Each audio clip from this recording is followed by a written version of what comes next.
हमने last class में पढ़ा था क्या, परम्यूटेशन और कॉम्बिनेशन। तो आज हम पढ़ेंगे binomial theorem.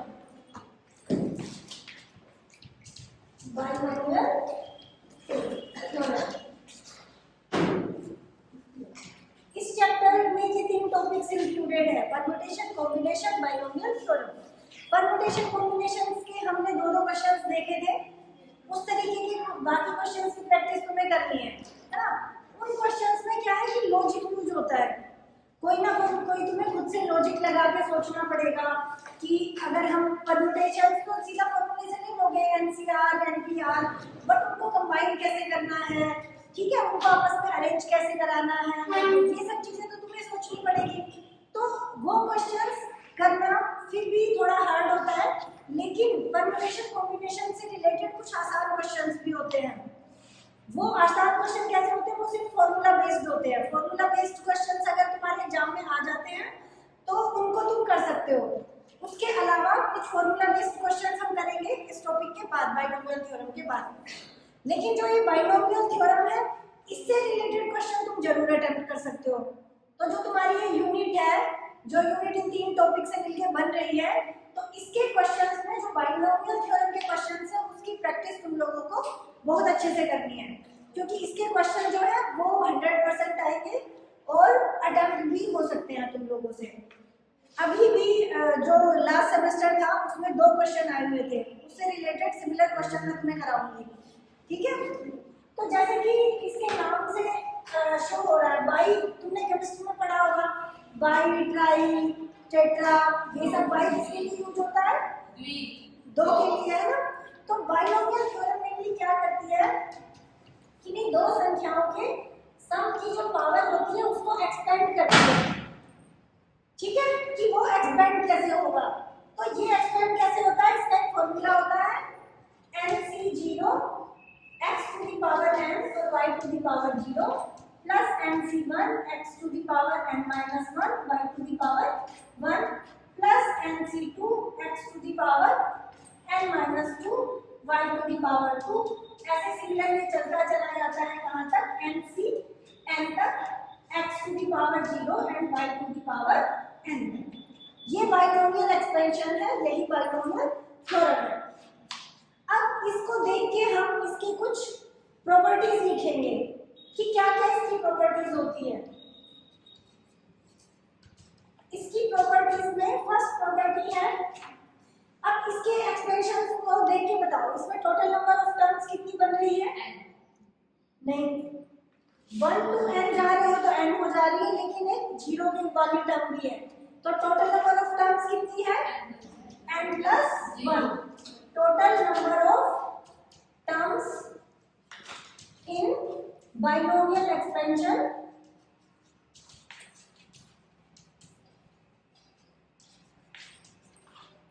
are n plus 1। ये तुम्हें याद रखना है। प्रॉपर्टी नंबर 2, प्रॉपर्टी नंबर 2 यहाँ पे देखो, n plus 0 is n, n minus 1 plus 1 is n, n minus 2 plus 2 is n, इधर 0 plus n is n। That means x और y की जो पावर्स का सम होता है वो हर टर्म में कितना होता है, n होता है। The sum of the powers of x and y in each term is n, ठीक है। थर्ड चीज क्या है कि ये जो कोफिशिएंट्स है nc0 nc1 nc2, ये सब बाइनोमियल एक्सपेंशन में आता है, इसलिए इनको क्या बोलते हैं, binomial coefficients. nc0 nc1 nc2 ncn are called binomial coefficients। And इन्हीं कोफिशिएंट्स की एक प्रॉपर्टी है, they are equidistance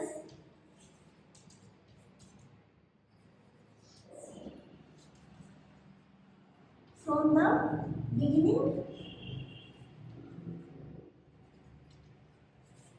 and from the ending. कैसे? इक्वल डिस्टेंस कहने का मतलब इसका ये है कि फर्स्ट वाला लास्ट वाले के इक्वल होगा, सेकंड वाला सेकंड लास्ट के इक्वल होगा। सेकंड लास्ट क्या होगा यहाँ पे, अगर हम लिखना चाहें यहाँ पे plus mcn minus 1 x to the power 1 and y to the power n minus 1। तो इसको हम लिख सकते हैं, that means nc0 is equal to ncn, nc1 is equal to ncn minus 1 and so on। बाकी भी ऐसे ही फॉलो करते हैं। थर्ड वाला किसके इक्वल होगा, थर्ड लास्ट के इक्वल होगा, इस तरीके से। ये प्रॉपर्टीज हो गई इसकी।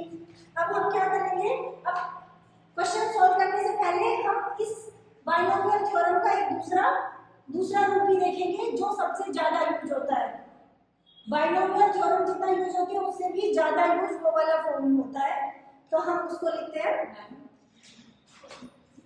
दूसरा फॉर्म है, ये यूजुअली तब यूज होता है जब mode of x is less than 1 हो और जहाँ पे x क्या है, ये है, ये अलग है, ठीक है। ये जो हम पढ़ रहे थे अलग है, 1 plus x to the power n। इस टाइप का एक्सपेंशन हमने पढ़ा भी था लिमिट वाले चैप्टर में, बहुत सारे एक्सपेंशन किए थे ना ऐसे लिमिट वाले चैप्टर में, इवन यही वाला यूज किया था, 1 plus n plus n into n minus 1 upon 2 factorial x square plus n into n minus 1 into n minus 2 upon 3 factorial x cube and so चलता चला जाता है ये लास्ट में इंफिनिटी तक, ठीक है। अब हम क्या करेंगे, जनरल टर्म फाइंड करना, मिडिल टर्म फाइंड करना और किसी एक्सप्रेशन में वो तो एग्जांपल लेके देखेंगे कि फ्री फ्रॉम x ऐसी वाली टर्म फाइंड करना। तो सबसे पहले हम देखते हैं जनरल टर्म क्या होती है बाइनोमियल एक्सपेंशन में। जनरल टर्म को हम ऐसे इस फॉर्मूला से शो करते हैं, r plus 1 is equal to ncr x to the power r, x to the power n minus r and y to the power r। ये कौन सी टर्म है, r प्लस 1 की टर्म, ठीक है, ये वाली टर्म है, ये r प्लस 1 की टर्म, ठीक है। अब मिडिल टर्म की बात करें, मिडिल टर्म की बात करें तो दो चीजें हैं, पहले तो n इवन होगा तब मिडिल टर्म क्या होगी और n ओड होगा तो मिडिल टर्म क्या होगी, व्हेन n इज इवन। देखो इवन n का एक एग्जांपल लेके देखें, even n is equal to मैंने क्या ले लिया 4 एक इवन का एग्जांपल है। तो इसकी टर्म्स को अगर मैं t1 t2 से शो करके लिखूं तो t1 t2 t3 t4 total कितनी होगी n+1 t5 तक।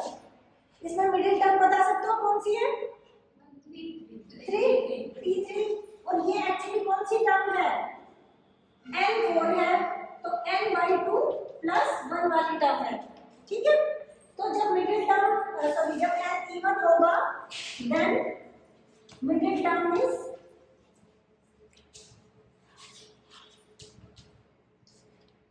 n/2 + 1 टर्म, ठीक है। ये वाली टर्म मिडिल टर्म कहलाएगी। ऐसे ही हम देखते हैं जब n ऑड होगा, when n is odd, जब n ऑड होगा तब इस केस में मिडिल टर्म दो आएंगे। मिडिल टर्म्स आर, देखो ऑड का एग्जांपल लेके देखते हैं, 5 ले लो, ठीक है, n इज इक्वल टू 5 ले लिया, ये यहाँ t3 था, 5 होगा तो कहाँ तक जाएंगे हम, t6 तक। अब मिडिल टर्म क्या होगी, कोई एक तो निकल नहीं पाएंगी, कोई एक मिडिल टर्म तो नहीं मिलेगी ना। मिडिल टर्म क्या होती है, जितने शुरू में छोड़े उतने पीछे से छोड़ दो, तो बीच की दो टर्म मिडिल टर्म होगी। अब n इज इक्वल टू 5 है और ये 3 है, तो ये एक्चुअली क्या है, n+1/2 है ये, है ना। n+1 मतलब 5 + 1 is 6/2 is 3, और ये अगली कौन सी है, ये इसमें एक जोड़ दिया, वही क्या ना, +1 है ना। ये तो ये वाली हो गई और ये कौन सी हो गई, इसमें एक और जोड़ क्या है, 3 था, 3 में एक और जोड़ा है तो ये 4 हो गया।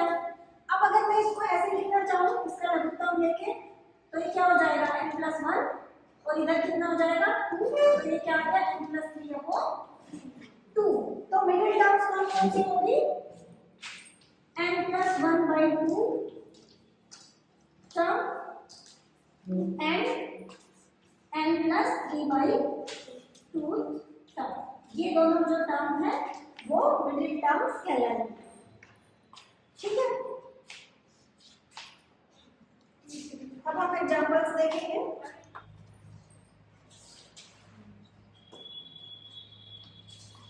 क्वेश्चन है find the number of terms in 1 + 2x + x² to the power 50। बताओ इसमें टोटल नंबर ऑफ टर्म्स कितनी होंगी,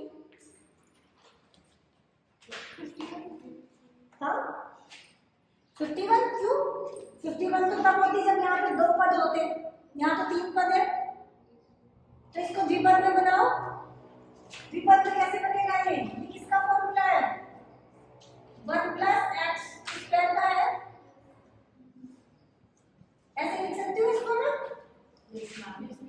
तो ये इसको ऐसे लिख सकती हूँ 1 + x⁴ 100। तो टोटल टर्म्स कितनी आ गई, 100 + 1 is 101। क्वेश्चन है find the fourth term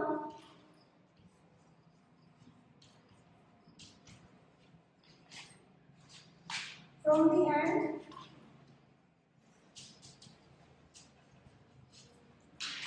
in the expansion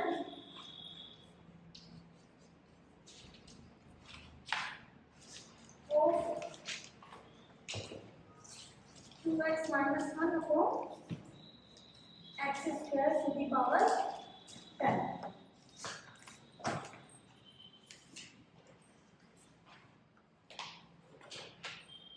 देखो सबसे पहले तो इसको तुम सिंपल फॉर्म में लिख लो, 2 टर्म्स के सम में कैसे, x² का भाग दो तो ये क्या बनेगी 2/x right -1/x² to the power 10।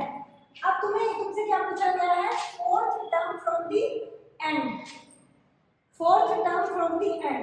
Total terms कितनी होगी 11 तक, 11 10 9 8 7, पीछे से 4 टर्म कौन सी है, 1 2 3 4, 8 टर्म। तो तुम्हें क्या निकालना है, T8 निकालना है तुम्हें, है ना, कि T8 क्या होगा। अब तुम्हारा फॉर्मूला क्या है, फॉर्मूला है TR+1 = NCR x to the power n - r and y to the power r। यही है, तो r की वैल्यू क्या है T8 निकालने के लिए, अगर T8 निकाल रहे हो तो r की वैल्यू क्या हो जाएगी, r+1 = 8 है ना, तो r क्या आ जाएगा 7 ना, 7 होगा ना। r T8 को क्या लिख सकते हो, T7 + 1 जो कि किसके इक्वल होगा, n की वैल्यू कितनी है यहाँ पे 10, 10c 7 x to the power 10 - 7 and y to the power x क्या है यहाँ पे, फर्स्ट टर्म क्या है 2/x और सेकंड टर्म क्या है -1/x² to the power r is 7।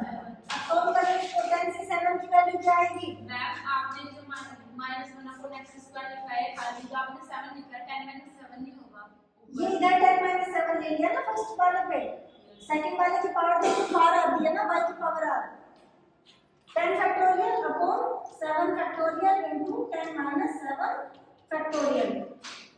Now 2/x to the power 3 and -1/x² to the power 7।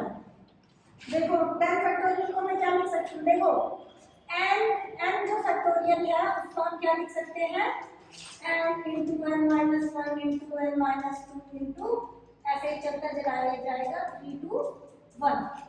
तो क्या मैं इसको ऐसे लिख सकती हूँ n into n minus 1 factorial, right, लिख सकती हूँ। और क्या मैं इसको ये लिख सकती हूँ n into n minus 1 into n minus 2 factorial, लिख सकती हूँ ना। Yes ma'am. जो पीछे वाली टर्म्स थी ये सारी, इसको मैंने n minus 1 फैक्टोरियल की फॉर्म में लिख दिया, या फिर मैं ऐसा करूँ इन दोनों को छोड़ दूँ और बाकी टर्म्स को कैसे लिख दूँ n minus 2 फैक्टोरियल।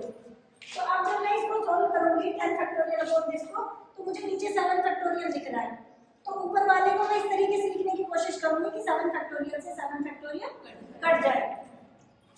तो ये होगा 10 into 9 into 7 9 into 8 into 7 factorial upon 7 factorial into 3 factorial.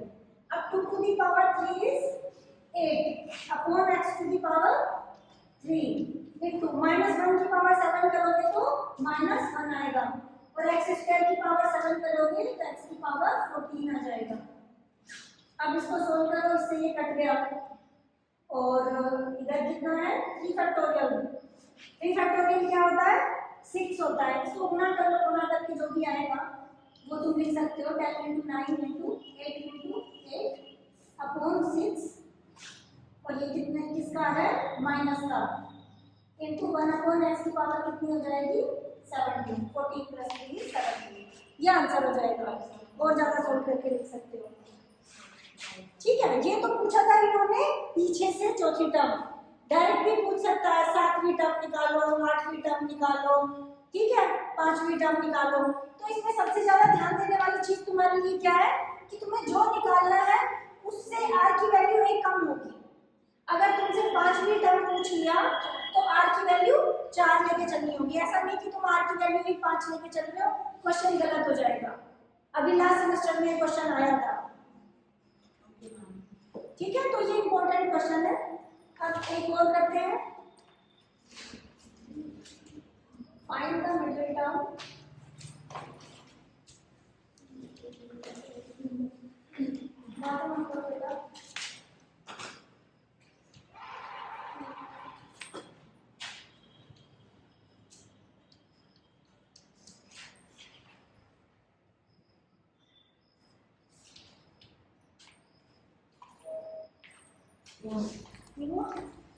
पहले तो बताओ उसको द्विपद की फॉर्म में कैसे लिखोगे, द्विपद की फॉर्म में कैसे लिखोगे उस एक्सप्रेशन को।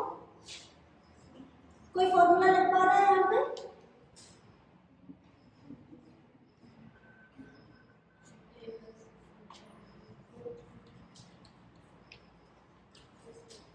लग पा रहा है ये वाला,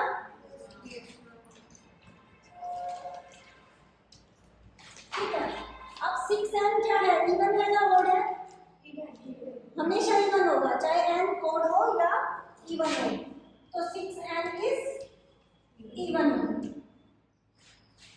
therefore मिडिल टर्म इज, क्या था फॉर्मूला, फॉर्मूला क्या था, फॉर्मूला था तुम्हारा m/2 + 1। यहाँ पे n यूज हो रहा है क्वेश्चन में, तो फॉर्मूला लिखते टाइम हम वेरिएबल चेंज करके फॉर्मूला लिखेंगे, ठीक है। ऐसा नहीं कि फॉर्मूला भी हमारा n/2 की फॉर्म में लिख दें, वेरिएबल को चेंज कर दो ताकि कंफ्यूजन ना हो। तो क्या हो जाएगा ये 6n/2 + 1, तो क्या आ गया 3n + 1 टर्म।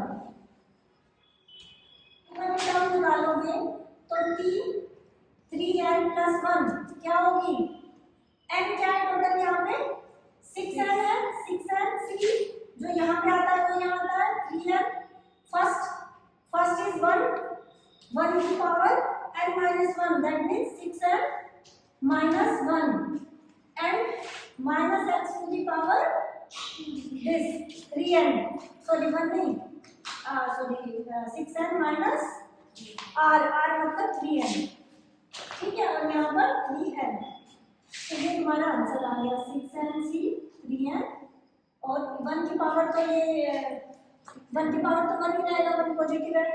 यहाँ पे ये आ जाएगा -x to the power 3n। अब ये इवन और कुछ भी हो सकता है, तो माइनस को हम बाहर नहीं निकालेंगे। टेन की वैल्यू पुट नहीं कर सकते अब। n की वैल्यू कैसे, इसको सॉल्व करने की बात करते हो। n ही दिया हुआ है ना क्वेश्चन में, क्वेश्चन में n दिया हुआ है तो आंसर भी n नहीं आएगा।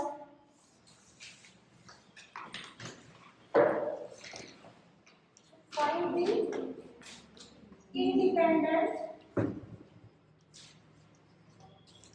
independent term of x in x square plus 1 upon x to the power 6। ये क्वेश्चन भी आया हुआ है, ठीक है, इसी बार आया हुआ इस टाइप का क्वेश्चन। सबसे पहले तो इस टाइप की एक्सप्रेशन को किसमें कन्वर्ट करोगे, दो पद वाले एक्सप्रेशन में। क्या होगा ये, x का इसमें भाग दिया तो ये x प्लस 1/x की पावर 6 हो गई। अब उसमें क्या करना होता है, जब हमें टर्म फ्री फ्रॉम x निकालनी हो तो उसमें हम क्या करते हैं, जनरल टर्म लेके चलते हैं, ठीक है, और उसके बाद पावर 0 का फॉर्मूला लगाते हैं। General term is TR plus 1 is equal to LCR, और x को मैं a लिख दूँ, a to the power r n minus r और b to the power r। अब यहाँ पे ये क्या हो गया, n कितना है यहाँ पे 6cr, और a कितना है x to the power 6 minus r, b कितना है 1/x, लिख सकते हो ना x y की जगह a b b वेरिएबल है, ठीक है, कुछ भी लिख सकते हैं आप, 1/x to the power r।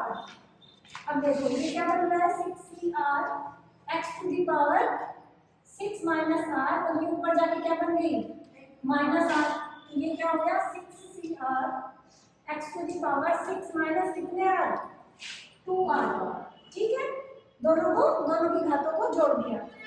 अब जो ये टर्म है, this term will be free from x when x की पावर क्या होगी 0, तो ये बात लिख सकते हो, दिस टर्म will be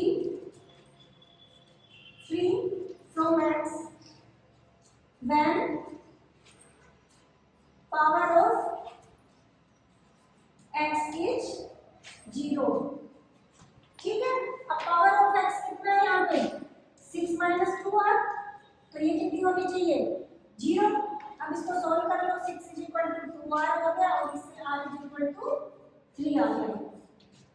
अब ये r is equal to 3 आप पुट कर सकते हो, ये क्या चल रहा है अपना tr plus 1, तो यहाँ पे लिख दो r की जगह 3 आ गया, t3 plus 1 is equal to 6c3 x तो है नहीं, x की पावर तो 0 ही है ना हमने, तो इसको तुम सॉल्व कर सकते हो, 6 फैक्टोरियल अपॉन 3 फैक्टोरियल और 6 माइनस 3 फैक्टोरियल, आगे सॉल्व कर दो 6 into 5 into 4 into 3 factorial upon इसको 3 फैक्टोरियल, ये भी 3 फैक्टोरियल, 6 से ये कट गया, और आगे ये रहा 6 into 5 into 4 अपॉन 3 फैक्टोरियल की वैल्यू क्या होती है 6 से 6 कट गया, 5 20, ये आंसर। ये इंपॉर्टेंट है, इस टाइप के क्वेश्चंस करने हैं तुम्हें। अब हम एक दो क्वेश्चन वाले करते हैं जिनकी मैं बात कर रही थी कि जो परम्यूटेशन कॉम्बिनेशन से रिलेटेड कुछ क्वेश्चन है जो फॉर्मूला बेस्ड आ सकते हैं और जिनमें ज्यादा दिमाग लगाने की जरूरत नहीं है, बस तुम्हें हल्का फुल्का सॉल्व करना आना चाहिए, ठीक है। फाइंड द वैल्यू ऑफ, एक तो क्वेश्चन यही हो गया, find the value of n+1 Cn। अब ये एक नंबर में आ सकता है ऐसा क्वेश्चन, तुम्हें सिर्फ फॉर्मूला लगा के सोल्व करना है। ये क्या होता है n+1 factorial upon n factorial into n+1 minus n factorial, तो ये क्या हुआ n+1 into n factorial upon n factorial, n से कैंसिल होगा, ये 1 factorial, 1 factorial is always 1 factorial is always 1, 0 factorial is always 1, ठीक है, याद रखना दोनों चीजें। तो यहाँ पे क्या आ गया, ये 1 factorial जो बहुत हो गया है, इससे ही कैंसिल हो गया। क्या हो जाएगा n+1। तो ऐसे ABCD में तुम्हें वैल्यूज दे देंगे n+1 n1 कुछ भी, ऐसे 4 ऑप्शंस देंगे। ठीक है, एक दूसरा क्वेश्चन करते हैं।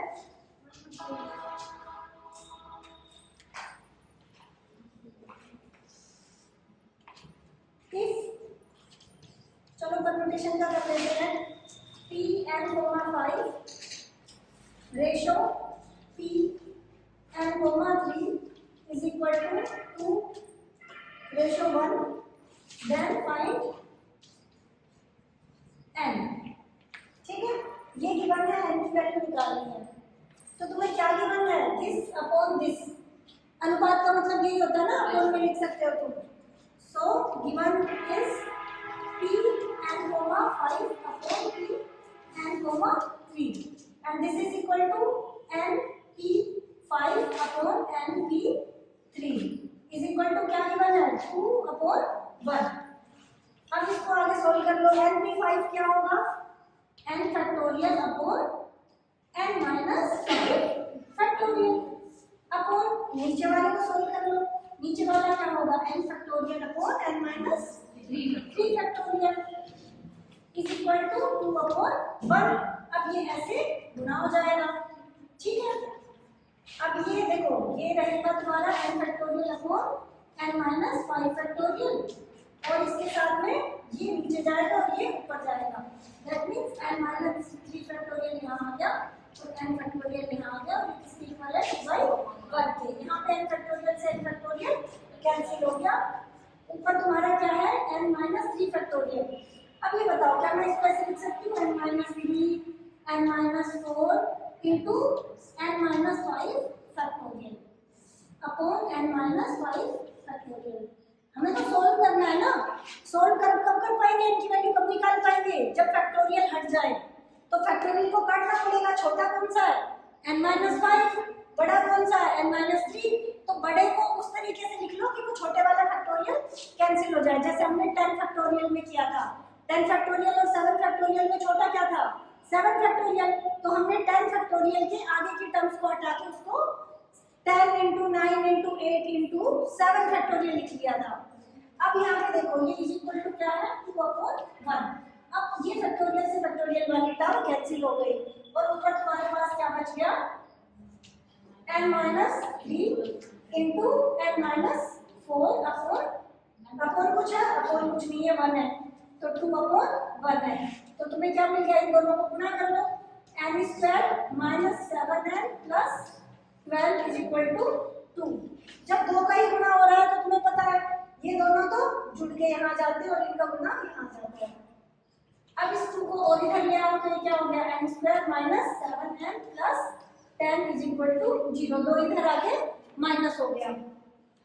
अब इसको फैक्टराइज कर लो। फैक्टराइज होके क्या मिलेगा, 4 कुछ मिलेगा, 5 है ना, minus 5n minus 2n plus 10 is equal to 0। तो ये वो n कॉमन लिया, n माइनस 5 माइनस 2 कॉमन लिया, n minus 5 is equal to 0। तो इससे n माइनस 5 कॉमन लिया, तो n minus 2 is equal to 0। तो इसको सोल्व करके n इज इक्वल टू 2,5 ये आंसर कर सकते हो ऐसे क्वेश्चंस। Yes ma'am. एक और कर लेते हैं। If 18cx is equal to 18cx plus 2, then find x। x की वैल्यू फाइंड करनी है तुम्हें। कैसे करोगे, फॉर्मूला लगा के करेंगे आप। फॉर्मूला सोल्व कर लो, 18 factorial upon x factorial into 18 minus x factorial. ये कॉम्बिनेशन का है, C means combination. So again 18 factorial upon x plus 2 factorial into 18 minus x plus 2, that means minus x minus 2 factorial। Minus का मैंने गुणा करके खोल के लिख दिया इसको। ऊपर सेम है, कट जाएगा तो नीचे वाले इक्वल हो जाएंगे दोनों के। ठीक है, ये x फैक्टोरियल हो गया और ये 18 माइनस x फैक्टोरियल हो गया। ये इधर ये वाला आ गया x plus 2 फैक्टोरियल और 18 माइनस x माइनस 2 फैक्टोरियल। अब देखो, ये x फैक्टोरियल है, ठीक है, और ये कितना है x प्लस 2 फैक्टोरियल। तो क्या करेंगे, x प्लस 2 बड़ा है, x फैक्टोरियल छोटा है, तो छोटे वाले को काटेंगे बड़े वाले की हेल्प से। तो किसको खोल के लिखेंगे, बड़े वाले को, x प्लस 2 को।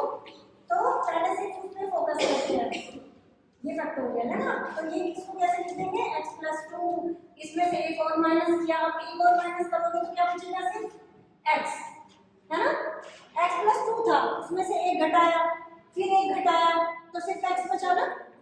अब ये इधर क्या है तुम्हारे पास, 18 माइनस x माइनस 2 फैक्टोरियल। अब तुम्हें दिख रहा है x फैक्टोरियल से x फैक्टोरियल गायब हो गया। अब दूसरा फैक्टोरियल कौन सा बचा है, ये वाला। अब इन दोनों में से छोटा कौन सा है,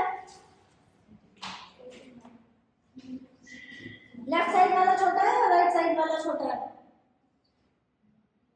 राइट वाला छोटा होगा, जिसमें से ज्यादा संख्याएं घट रही है वो छोटा होगा ना, उधर x भी घट रहा है फिर 2 भी घट रहा है, तो छोटे वाले को तो नहीं छेड़ेंगे, बड़े वाले में से घटाएंगे अब हम। तो अब इधर क्या था, 18 माइनस एक्स, अब इसको घटा के लिख लो 18 माइनस एक्स। हम एक और माइनस कर दो इसमें से, ठीक है, अब एक और माइनस कर दो, लेकिन यही फैक्टोरियल तो चाहिए हमें, तो इसको यहाँ पे रोक दो फैक्टोरियल लगा के। राइट साइड में तुम्हें क्या मिल गया, x plus 2 x plus, sorry ये प्लस 1 रहेगा बेटा, मैंने गलती से लिख दिया, x प्लस 2 x प्लस 1 और फिर घट के एक x। तो ये क्या हो गया, x प्लस 2 x प्लस 1 और इधर क्या है ये 18 माइनस x माइनस 2 फैक्टोरियल। अब दोनों तरफ ये फैक्टोरियल वाली टर्म कैंसिल हो गई, तो तुम्हारे पास क्या बच गया, ये, और इधर क्या बच गया, ये। अब दोनों तरफ सॉल्व कर सकते हो तुम और x की वैल्यू निकाल सकते हो। तो 18 into 18 क्या हो गया, 254। क्या होता है 18 into 18, चलो वो तुम करके मुझे अगले टर्म में बताना। 18 into 18 minus 18x minus x का करेंगे 18x प्लस x स्क्वायर और माइनस 1 का करेंगे तो minus 18 minus minus plus x, इधर बोलोगे तो x square plus 3x plus 2, ठीक है। x स्क्वायर की टर्म दोनों तरफ है, कट जाएगी, तो इधर क्या आ गया, ये माइनस का 18 दूनी 36, 36 में से एक प्लस का गया तो माइनस का 35x, ठीक है, और ये माइनस का 18 और प्लस का ये कितना है, कितना 364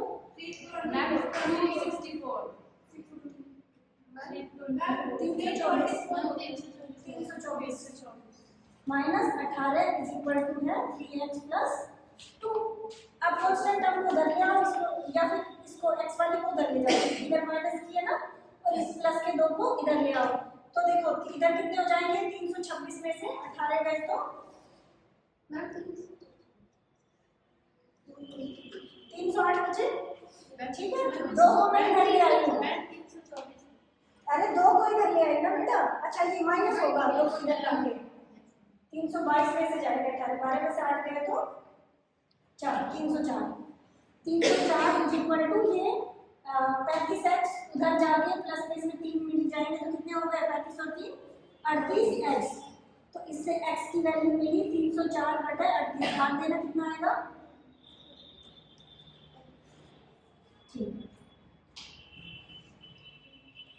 ठीक है, ये आंसर होगा। इस तरीके के क्वेश्चंस तो कर सकते हो।